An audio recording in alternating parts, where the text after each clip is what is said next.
ఆంధ్రప్రదేశ్ ముఖ్యమంత్రి గారు, అదేవిధంగా ఆంధ్రప్రదేశ్ గవర్నర్ అబ్దుల్ నజీర్ గారు, ఒడిశా గవర్నర్ హరిబాబు గారు, అదేవిధంగా త్రిపుర గవర్నర్ ఇంద్రసేనారెడ్డి గారు, మన రాష్ట్ర గవర్నర్ పెద్దలు జిష్ణుదేవ్ వర్మ గారు, అదేవిధంగా కేంద్ర మంత్రి మిత్రులు జి కిషన్ రెడ్డి గారు, అదేవిధంగా భూపతిరాజు శ్రీనివాస్ వర్మ గారు, శాసన మండలి చైర్మన్ గుత్తా సుఖేందర్ రెడ్డి గారు, శాసనసభ చైర్మన్ గడ్డం ప్రసాద్ గారు, మిత్రులు ఆంధ్రప్రదేశ్ మంత్రివర్యులు సత్యకుమార్ గారు, తెలంగాణ రాష్ట్ర ఉప ముఖ్యమంత్రి వర్యులు మిత్రులు బట్టి విక్రమార్క గారు, మిత్రులు మంత్రివర్యులు పొంగులేటి శ్రీనివాసరెడ్డి గారు, పొన్నం ప్రభాకర్ గారు,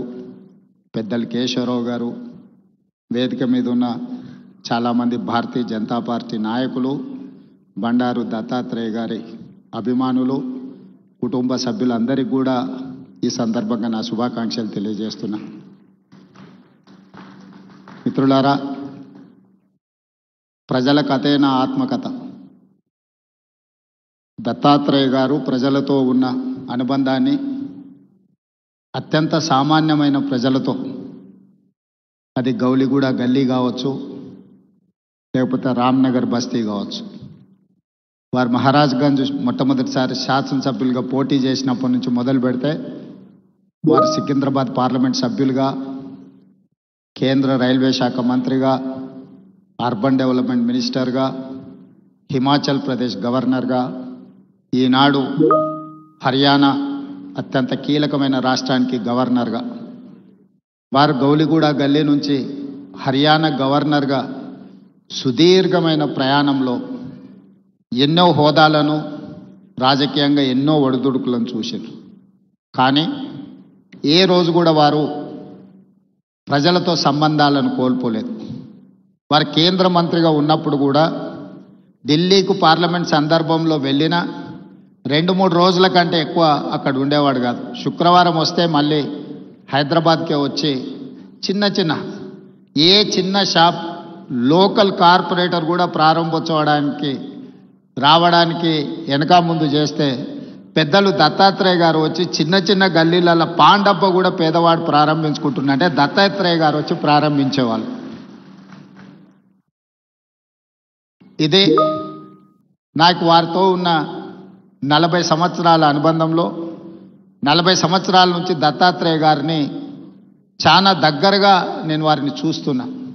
ఇంతకుముందు రాణి రుద్రమ్మ గారు చెప్పినట్టు దత్తాత్రేయ గారి కుటుంబంతో, పెద్దలు కిషన్ రెడ్డి గారి కుటుంబంతో నాకు చాలా సన్నిహిత సంబంధాలు ఉన్నాయి. అది అందరికీ తెలుసు. నేను మొన్న నీతి ఆయోగ్లో పాల్గొన్నప్పుడు ప్రధానమంత్రి గారితో మధ్యాహ్నం భోజన వేదిక మీద కూర్చున్నప్పుడు వారు చంద్రబాబు నాయుడు గారిని చూపించి ఆప్కే సాథీ ఇద్దరే అని అంటే నేను చెప్పా, నేను స్కూల్ మీ దగ్గర చదువుకున్నా, కాలేజ్ ఆయన దగ్గర చదువుకున్నా, ఇప్పుడు ఉద్యోగం రాహుల్ గాంధీ గారి దగ్గర చేస్తున్నా. సో నాకు మీ దాంట్లో కూడా అందరితో పరిచయం ఉందని, ముఖ్యంగా ఈ వేదిక మీద ఉన్న ఇంతకుముందు శ్రీనివాస్ వర్మ గారు చెప్పిన భారతీయ జనతా పార్టీ రాష్ట్ర అధ్యక్షుల గురించి, ఆ రాష్ట్ర అధ్యక్షులు అందరితో నాకు సన్నిహిత సంబంధాలు ఉండేవి. ఇప్పుడు సరే రాజకీయంగా భిన్న ప్రయాణం, కానీ వ్యక్తిగత సంబంధాలలో ఎప్పుడూ లోపం కానీ, ఎప్పుడూ ఆ సంబంధాల విషయంలో దాచిపెట్టాలన్న ఆలోచన కానీ చేయలేదు. ఎందుకు అంటే వారందరితో నాకున్న ప్రత్యేకమైన అనుబంధం. ఈరోజు తెలంగాణ రాష్ట్ర ముఖ్యమంత్రిగా మా మంత్రివర్గ విస్తరణ కార్యక్రమం ఉన్న మంత్రివర్గ విస్తరణ కార్యక్రమం చూసుకొని మంత్రివర్గ ప్రమాణ స్వీకారం చేసిన మా మంత్రులను కూడా మళ్ళీ రేపు కలుద్దాము. నాకు గవర్నర్ గారికి ఇద్దరికీ దత్తాత్రేయ గారి పుస్తకావిష్కరణ కార్యక్రమం ఉన్నది, అక్కడికి వెళ్ళాల్సిందే అని చెప్పి సరాసరి గవర్నర్ భవన్ నుంచి గవర్నర్ దత్తాత్రేయ గారి పుస్తకావిష్కరణకు రావడం జరిగింది. ఈరోజు రాజకీయాలలో ఒక్కసారి కార్పొరేటరు, కౌన్సిలర్ అయితేనే వాళ్ళ జీవన శైలి విధానంలో చాలా మార్పు, ప్రజల సంబంధాలలో ఒక భిన్నత్వాన్ని ప్రదర్శించే పరిస్థితులు ఉన్నాయి. కానీ దత్తాత్రేయ గారిని చూసి నేర్చుకోవాలి. అజాతశత్రువు అనే పదాన్ని మనం పుస్తకాలలోనే చదువుకుంటాం. కానీ బండారు దత్తాత్రేయ గారిని చూసినప్పుడు ఆ పదము 100% వారికి సరిపోతుంది. జాతీయ రాజకీయాలలో అటల్ బిహారీ వాజ్పేయి గారికి ఉన్న గౌరవం రాష్ట్ర స్థాయి రాజకీయాలలో బండారు దత్తాత్రేయ గారికి ఉంది అని చెప్పి మనం ఈరోజు గుర్తు చేసుకోవచ్చు. అటల్ బిహారీ వాజ్పేయి గారు ప్రతిపక్షంలో ఉన్నా, ప్రధానమంత్రిగా ఉన్నా, పార్లమెంట్ సభ్యుడిగా ఉన్నా, ఎన్నికల్లో ఓడిపోయినప్పుడు కూడా అటల్ బిహారీ వాజ్పేయి గారి గౌరవం ఎప్పుడూ తగ్గలేదు. పదవులతో వారి గౌరవం పెరగడం, పదవి లేకపోతే వారి గౌరవం తగ్గడం ఏమాత్రం లేదు అని అటల్ బిహారీ వాజ్పేయి గారిని మనం ఏ విధంగా అయితే అనుకుంటామో అదే విధమైన పోలిక పెద్దలు బండారు దత్తాత్రేయ గారికి ఉన్నది. వారు పార్లమెంట్ సభ్యుడిగా ఉన్నా లేకపోయినా, కేంద్ర మంత్రిగా ఉన్నా లేకపోయినా, గవర్నర్గా ఉన్నా లేకపోయినా, ఈ తెలంగాణ రాష్ట్రంలో ముఖ్యంగా ఈ జంట నగరాలలో బండారు దత్తాత్రేయ గారిని గౌరవించని రాజకీయ నాయకుడే లేడి, ఏ పార్టీ అయినా అయి ఉండొచ్చు. అదేవిధంగా అలాయ్ బలాయ్ కార్యక్రమం తెలంగాణ రాష్ట్ర సాధనలో కీలక పాత్ర పోషించింది. నాకు తెలిసి 19 సంవత్సరాల నుంచి బండారు దత్తాత్రేయ గారు నిర్వహించే అలాయ్ బలాయ్ కార్యక్రమం తెలంగాణ ఉద్యమానికి ఒక స్ఫూర్తిగా పనిచేసింది. రాజకీయాలలో ఇతర అంశాలలో భిన్నాభిప్రాయాలు ఉండేవాళ్ళు ఒక వేదిక మీదకి ఎప్పుడైనా అరుదుగా కనిపిస్తారంటే అది దత్తాత్రేయ గారు నిర్వహించే అలాయ్ బలాయ్ కార్యక్రమంలో కనిపించేది. ఈరోజు వారి పుస్తకావిష్కరణలో ఈరోజు ఇంతమంది గవర్నర్లను ఒక వేదిక మీద నేను ఎప్పుడు చూడలే. ఈరోజు గవర్నర్స్ పరేడ్ లాగా ఉన్నది ఈ వేదిక. అంటే వ్యక్తిగతంగా వారితోనున్న అనుబంధంతోనే వీళ్ళందరూ ఇక్కడికి రావడం జరిగింది. తెలంగాణ రాష్ట్ర ప్రభుత్వంలో కాంగ్రెస్లో ఉన్న మంత్రివర్గం మొత్తం ఇక్కడనే ఉంది. మంత్రివర్గ సమావేశం నేను ఇక్కడనే పెట్టుకోవచ్చు అన్నట్టుగా ఉంది. ఎందుకంటే ఎవరు కూడా దత్తాత్రేయ గారిని భారతీయ జనతా పార్టీ నాయకుడనో లేకపోతే భారతీయ జనతా పార్టీ కార్యక్రమానికి పోతున్న భావన లేదు. ఒక మర్యాద కలిగిన రాజకీయ నాయకుడి కార్యక్రమానికి వెళ్తున్నామని చెప్పి ఈరోజు అందరి వేదిక మీద కనిపించడం జరిగింది. ఏది ఏమైనా వారి ఆత్మకథను, వారి జీవన శైలిని, విధానాన్ని నూతనంగా రాజకీయాలలోకి రావాలనుకున్న వాళ్ళు పరిశీలించవలసిన అవసరం ఉన్నది. నేర్చుకోవాల్సింది చాలా ఉన్నది.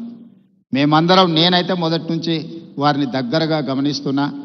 హైదరాబాదులో పి జనార్దన్ రెడ్డి గారు, బండారు దత్తాత్రేయ గారు పేదల గుండెల్లో చిరస్థాయిగా ఉంటారు. ఎవరికి ఏ కష్టం వచ్చినా, ఎవరికి ఏ బాధ ఉన్నా అది తీరుతుందో తీరదో తెలియదు, కానీ కష్టం వచ్చినప్పుడు వాళ్ళకు గుర్తొచ్చే నాయకులు ఇద్దరి జంట నగరాలలో. ఒకరి పి జనార్దన్ రెడ్డి అయితే, రెండు బండారు దత్తాత్రేయ గారు. మేము వెళ్ళి చెప్పుకోవచ్చు, మేము కలవచ్చు, మేము ఎప్పుడు వెళ్ళినా నాయకుడు కలుస్తాడు, మా సమస్య వింటాడు, అధికారులకు ఫోన్ చేస్తాడు. ఇంకొక విషయం కూడా తెలియాలి, ఈ కాలంలో ఒక్క లెటర్ మీద సంతకం పెట్టి ఇవ్వాలి అంటే నాయకులు భయపడే పరిస్థితులు.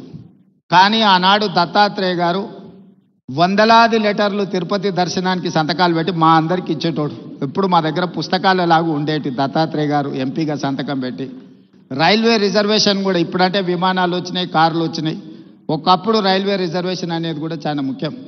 దత్తాత్రేయ గారు పుస్తకాల కొద్దీ ఆయన లెటరేట్స్ మీద సంతకాలు పెట్టి రైల్వే కూపన్లకు కూడా వారు సంతకాలు పెట్టించేటోళ్ళు. అదేవిధంగా ఒకప్పుడు టెలిఫోన్ కనెక్షన్కి కూడా చాలా విలువ ఉండేది. గ్యాస్ సిలిండర్కి చాలా ప్రాధాన్యత ఉండేది. ఇవన్నీ కూడా వచ్చినెంబడే కార్యకర్తలకు రాసి ఇచ్చేసి అన్నీ పంచిపెట్టేసి బాధ్యత తీరినట్టుగా వివరించేవాడు బండారు దత్తాత్రేయ గారు. ఇప్పుడు వాటికి ప్రాధాన్యత లేకపోయి ఉండొచ్చు, కానీ ఆ రోజుల్లో వాటికి చాలా ప్రాధాన్యత ఉండేది. కానీ వారు ఏ రోజు కూడా కార్పొరేట్ బిజినెస్ వాళ్ళకి ఇవ్వలే, సామాన్యమైన కార్యకర్తలకు ఇచ్చేటోడు బండారు దత్తాత్రేయ గారు. లిస్టు రాసుకొని మొదటి నుంచే పార్టీలు ఎవరున్నారు, లేకపోతే ఆర్గనైజేషన్లో సంఘంలో కానీ స్వయం సేవక సంఘ కార్యకర్తలు ఎవరైనా మొదటి నుంచే సంఘాన్ని నమ్ముకొని ఉన్న వాళ్ళు ఎవరున్నారు, ఇట్లా ఒక్కరొక్కరిని వారు గుర్తుపెట్టుకొని రాసుకొని వచ్చిన కూపన్లను వాళ్లకు ఇచ్చి పిలిచి ఇచ్చేవాడు. సో ఇది ఈనాటి నాయకులు చాలామంది కొత్త తరం రాజకీయాలకు రావాలనుకున్న వాళ్ళు గుర్తుపెట్టుకొని నేర్చుకోవాల్సిన అంశము. దత్తాత్రేయ గారు ఆదర్శనీయులు.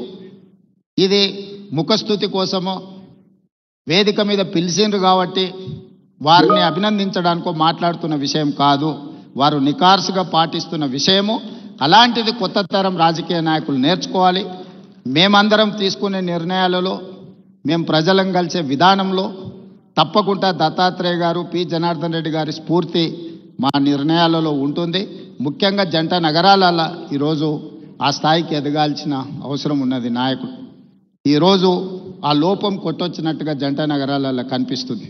ఈరోజు ఎవరికైనా సమస్య వస్తే జంట నగరాలలో ఆ స్థాయిలో పీజేఆర్ లేకపోతే దత్తాత్రేయ గారి స్థాయిలో ప్రజలకు అందుబాటులో ఉండే నాయకత్వం తగ్గుతూ వస్తున్నది. ఈ జంట నగరాలలో ఉండే నాయకులు ఇంకా కష్టపడాలి. వాళ్ళందరూ కష్టపడతారని ఏదైనా మా దృష్టికి వచ్చిన